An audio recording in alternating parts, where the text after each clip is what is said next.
everybody. I am Diamond Ruiz, and I have attempted to use this app many times, but to no avail. So I just decided to do an Undertale fan fiction reading thingamabooby. It is called Raised by Skeletons, Baby Reader by Purple Galaxy Girl, and I am on Wattpad. No More Lazy Bones, Part 1. I can't read. Having the barrier broken, the monsters were free to go to the human world and start their lives over in the beauty of the surface. After living in the human world for almost a year, the humans and monsters had finally adapted to each other being around. Some humans even started working with or for the monsters. Sans, a rather lazy and somewhat pun master skeleton, had decided had little reading. I'm sorry. I apologize. Had looked for one, but to no avail found one he liked or wanted. Sitting in his favorite bar-like restaurant, Sans sighed, looking at Girly, the literal fireball monster and bartender and owner of the I'm sorry, I have a loose tooth. It really hurts, and I guess I have cankersaurus, and my house gets overwhelming with spit. So I skipped mouth day. Sitting in his favorite bar, he read that you hiring girls. That was my terrible attempt to do Sans voice. I know how he sounds. I'm sorry. Sans as he sat up a little in his stool. Using sign language, the mute fire monster said, "Not now, but don't worry. I'll give you a call when I do." I can't do voices, guys. He sighed with a somewhat smile on his face. Nodding, Sans jumped off his stool. "Well, I'm heading home. See you tomorrow, girlie," Sans said as he walked out the pub and started his way home. Okay, guys, I apologize for Sans voice because my voice is super high squeaky. I'm going to have baby voice forever. It's super high squeaky. I can't do deep voices like that. I'm in the room. It's not retard. Fall was coming. The wind was chilling and the leaves were changing into beautiful colors only to fall off and float ever so gently to the ground. Just like that. Looking at the leaves, Sans couldn't help but smile at their beauty. Living in the underground, the monsters had never seen fall, only winter, darkness, and waterfalls. Fall. There's falls in that. So seeing the leaves and how they change colors is a brand new thing for the monsters. Sans was lost in deep thought until a cry broke his mind off wandering. So, I'm going to use myself for this book. I'm going to read probably 2 chapters.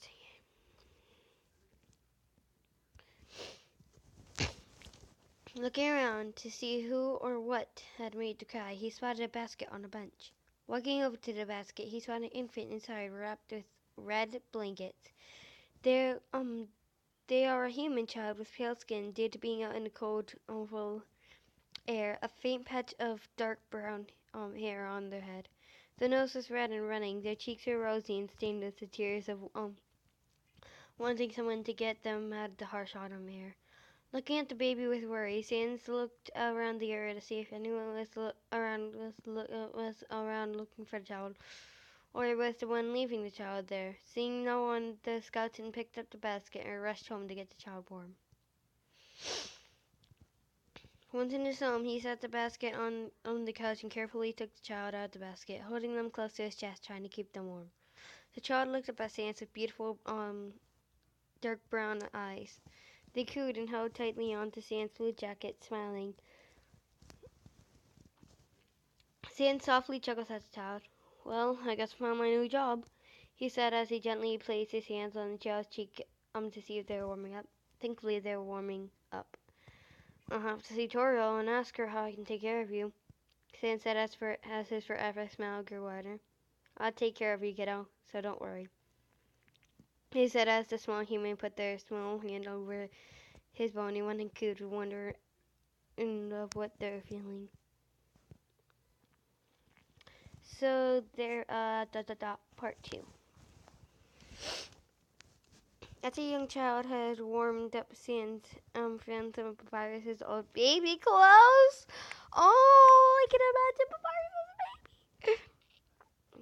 He dressed the baby in an egg white footy pajama. He pulled his phone out to call the only person he knew that was a mother, Toriel. Toriel's probably gonna be a mom of this child. Just kidding. I mean, adopted mom. After 2 rings, she answered. Her soft voice is as sweet as any melody to anyone's ear. Hello, Sans. How can I help you? She asked, wondering what the skeleton would need. Hey, Tori, I need some help. I found this baby on my way home. There is no one around with them. There's no one with them. They were dropped off. I want to keep them, but they're human, so I kind of need help. Some help. Can I come over so you can help me? He asked the goat woman. He knew she would say yes, since she'd do anything to help her friends. Of course, Sans. I'll be glad to help you with the child. Remember to bundle them up. Sorry. It's getting cold out, and since this is a human child, they get colder easier than we do. She informed the skeleton. I know. I'll find some blankets to bundle the kid up. Then I'll be over. Thanks, sorry. I owe you big time for this. See you soon, he said as he hung up his phone and put it in the back of the shorts. The Sans even have pockets on his shorts. Pretty sure those are like the basketball shorts, are black and white. He looked at the young bundle in his arms that had watched him talk with the goat woman. The child couldn't help but coo, and waved their little hands in a grabbing like motion at the skeleton with a soft giggle or two. Oh, Sans, my daddy! Softly chuckling at the child's actions, Sans grabbed the blankets he found the child wrapped in, then got one of the fires' old jackets. Oh my god! Slipping the child into the bright blue jacket, he gently pulled the hood over the head. He couldn't help but laugh at the baby's yuck and the hood being pulled over the head, and the feel of the fabric on the now brownish white skin. Wrapping the child in the red blanket he had found them, he held them close to his chest and headed out the door. Toriel didn't live far from the skeletons. Sure, Sans could teleport, but he didn't know how it would affect the child, so for their safety he walked. Once at Toriel's, he knocked on the door and was greeted by Frisk. The child who saved them all from the underground was just a faded ribbon and ballet shoes. Can you have the faded ribbon and the ballet shoes? That would look super cute on Frisk. I'm sorry guys, I'm getting kind of sick. Looking at the young girl, Sans grin seemed to have grew water. Sup, kiddo? He asked as he gently ruffled her hair and walked into the house. The young child that Sans held close to himself had fell asleep from the walk. Seeing the bundle, Frisk closed the door and walked over to the pond man and tugged at his jacket and pointed to the bundle with a confused look. Looking at Frisk, Sans, there should be a thing there. Don't answer punctuation. Sans kneeled down to show her the sleeping child. Believe it or not, but I found this cute kid locked in the park. Sans said, looking at Frisk. Frisk got a worried look and gently put her hand on the child's soft rosy cheek. It was warm with a faint hint of false cold air on their cheek. Startlingly, Frisk gently pulled her hand away and rushed down the hall, then upstairs. As Frisk left, Toriel walked in the room. She looked at Sans and smiled as she walked over to him.